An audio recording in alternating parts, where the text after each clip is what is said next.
কাঁচা আমের সিজনে তোমরাও কিন্তু এভাবে কাঁচা আমের জেলি বানিয়ে সংরক্ষণ করতে পারো।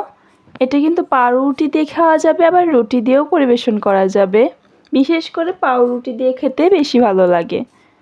তো চলো এটা কিভাবে বানাচ্ছি সেটা একবার তোমাদের দেখিয়ে দিব। আমগুলোকে ছোট ছোট করে কেটে নিচ্ছি। সবগুলো আম কেটে নেওয়া হয়ে গেলেই এদিকে একটি কড়াইয়ে দিয়ে দিচ্ছি জল। কেটে রাখা আমগুলো সিদ্ধ করে নিব।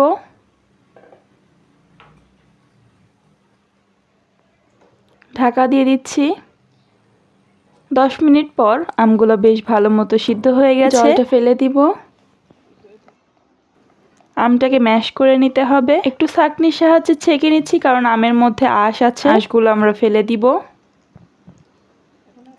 এবার আমের যে গোলাটা বের হয়েছে সেটা কড়াইয়ে দিয়ে দিব, আর 1 কাপ পরিমাপ চিনি দিয়ে দিচ্ছি।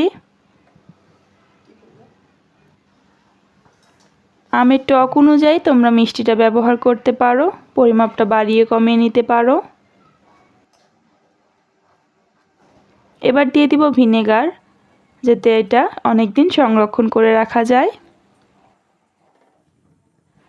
জাল করতে করতে আগে থেকে অনেকটা ঘন হয়ে গেছে।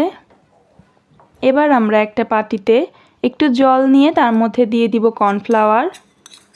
কর্নফ্লাওয়ার দেওয়ার একটাই কারণ, যাতে এই আমের ঘন ভাবটা জেলি জেলি দেখতে হয়, সেজন্য কর্নফ্লাওয়ারটা দিয়েছি। এই জেলির মধ্যে অনেকে আগার আগার পাউডার ইউজ করে, তো আমরা আবার কর্নফ্লাওয়ারটা ইউজ করলাম।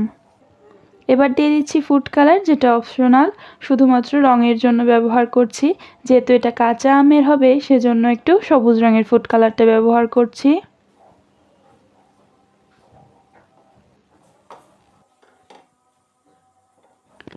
ভালো মতো জাল করা হয়ে গেলেই এমন একটা জেলির মতো হয়ে যাবে, দেখলেই বোঝা যাবে, তখন একটা পাত্রে নামিয়ে কাচের বয়ামে রাখছি।